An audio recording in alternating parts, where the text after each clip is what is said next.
আশা করি সবাই ভালো আছেন। আমার ছোট্ট ফুড ক্রিটিককে দেখে আশা করি সবার মনটা ভালো হয়ে গেল।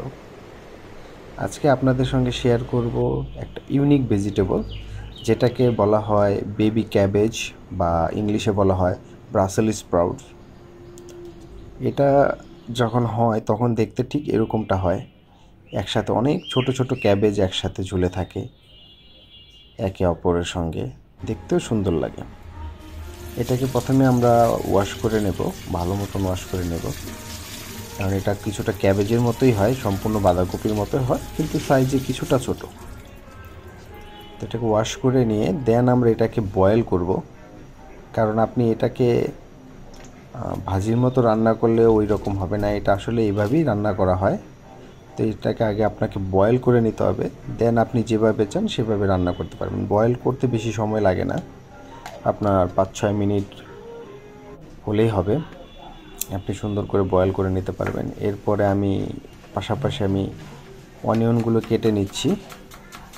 এভাবে আপনি কুচি কুচি করেও কাটতে পারেন, আপনি চাইলে আপনার মতো করে বড় করে কাটতে পারেন, আপনি যেভাবে রেসিপিটা চেষ্টা করবেন সেভাবেই কেটে নিতে পারেন।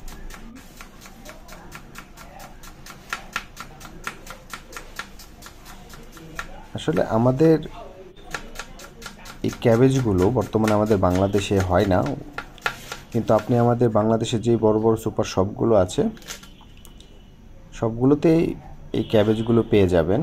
আর এটা সাধারণত ফরেনাররা, বিদেশিরা যেভাবে রান্না করে সেটা হলো ফ্রাই করে, বেক করে, দেন বয়েল করে রান্না করে। তাদের রেসিপিটা হলো এরকম। আপনি যদি ইউটিউব চেক করেন বা কোনো রেস্টুরেন্টে এই ভেজিটেবলটা খেতে যান, অবশ্যই দেখবেন তারা এটাকে আপনাকে বেক করে তারপরে দিচ্ছে।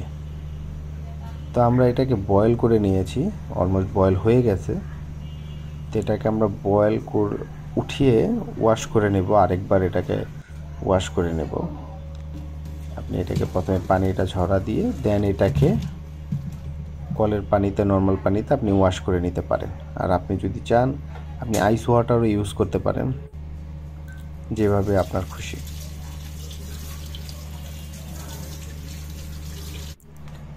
এরপর দেখেন আমি একটা কেটে দেখাই মাঝখান দিয়ে, একদম বয়েল করার পরে ভিতরটা একদম বাঁধাকপির মতো, সম্পূর্ণ বাঁধাকপির মতো। তো আপনি এভাবে এটাকে কেটে নেবেন। এভাবে কেটে নিলে হবে যে আপনি যখন ফ্রাই করবেন তখন এটার ভিতরে সল্ট, সিজনিং পাউডার, আপনি যা যা ইউজ করতে চান সব এটার ভিতরে ঢুকে যাবে, তো আপনার খেতে অনেক টেস্ট হবে। আমি কড়াই নিয়ে নিলাম, আর আপনারা চাইলে ফ্রাই প্যানও ইউজ করতে পারেন। স্টার ফ্রাইয়ের জন্য ফ্রাই প্যানও অনেক ভালো। বেশিরভাগ ক্ষেত্রে এটাকে বেক করা হয়, ওভেন বেক করা হয়, কারণ ওভেন বেক করলে এটার টেস্ট আরও ভালো হয়। এটাতে আপনার ওভেন বেকে কোনো প্রকার তেল লাগে না। আপনারা নর্মালি বাটার বা সামথিং অলিভ অয়েল ইউজ করতে পারেন লিটল বিট।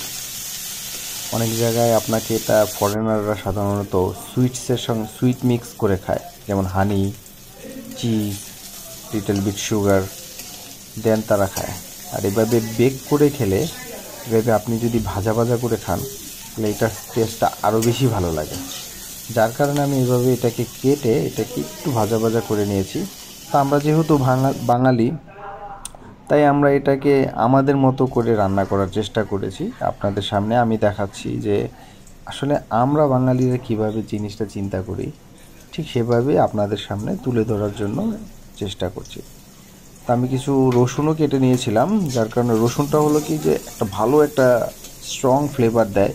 আপনি যে কোনো খাবারে রসুন ইউজ করবেন আপনার শরীরের জন্য যেমন ভালো, আপনার রান্নার ক্ষেত্রেও সেটা একটা আলাদা একটা ফ্লেভার অ্যাড করে।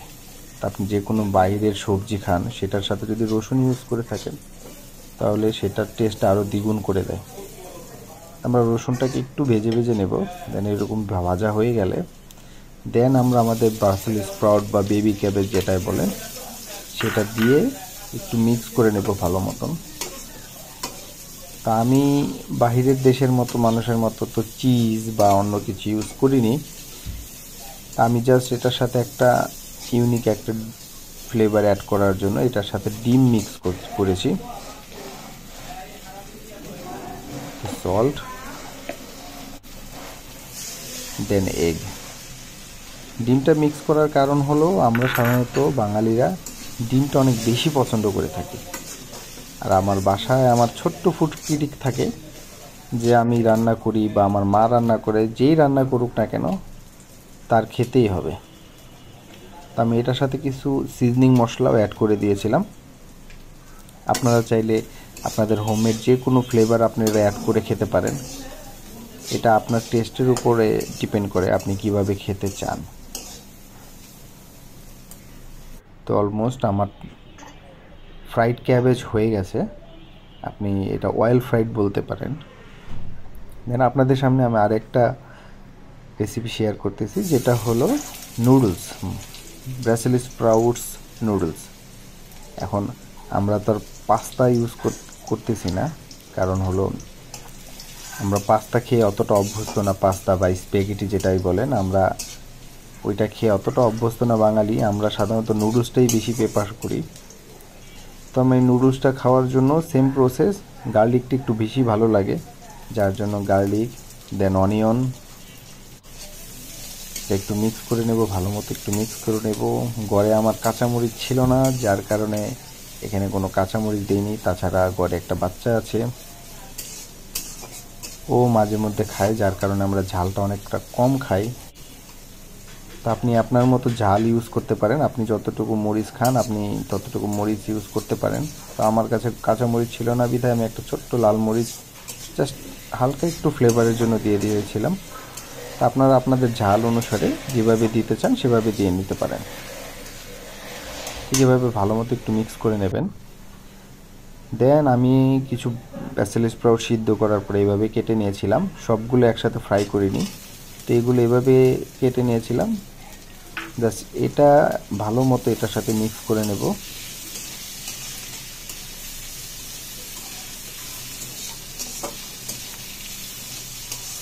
আপনারা এটার সাথে সস আপনারা আপনাদের যে কোনোভাবে আপনারা এটা রান্না করতে পারেন।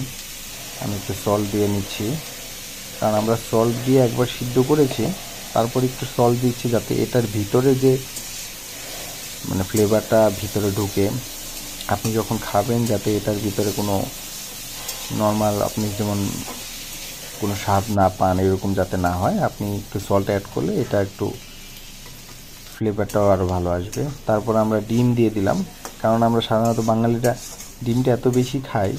আপনারা যে কোনো খাবারে আমাদের ডিম যদি হয়ে যায় তাহলে আমাদের যথেষ্ট।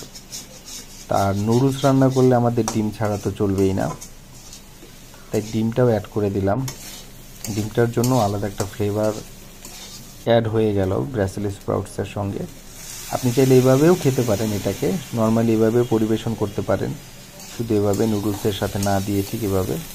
সঙ্গে আমি একটু সয়া সস দিয়ে নিয়েছি, কারণ নুডলসটা সাধারণত আমাদের দক্ষিণ পূর্ব এশিয়ার ফেভারিট একটা খাবার, যার জন্য আপনাদের কাছে নুডলসের রেসিপিটাই শেয়ার করলাম। তো নুডলস আমি আগে সিদ্ধ করে নিয়েছিলাম, তো ওগুলো অ্যাড করে দিচ্ছি।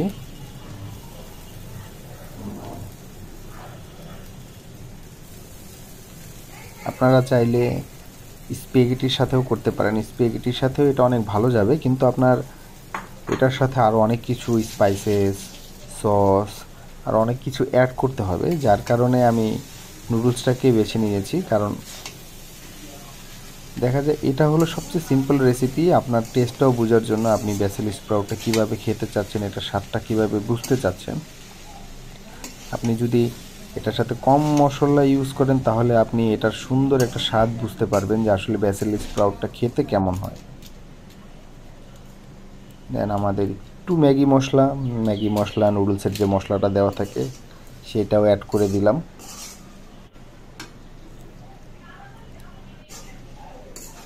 একটু ভালো মতো নেড়ে চেড়ে নেবেন।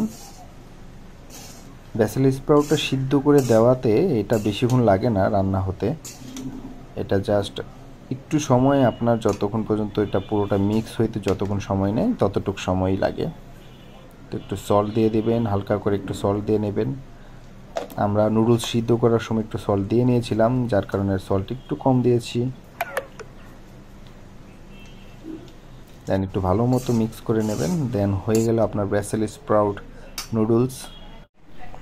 ব্রাসেলিস স্প্রাউটের টেস্ট একদম আপনার বাঁধাকপির মতন। আপনি ফ্রেশ বাঁধাকপি যখন খাবেন যেরকম টেস্ট লাগে সেম। আর এ হলো আমার ফুড ক্রিটিক, যে কিনা আমার স্টার ফ্রাই ব্যাসেল স্প্রাউটটা টেস্ট করে দেখতেছে আসলে ওইটা কেমন হলো।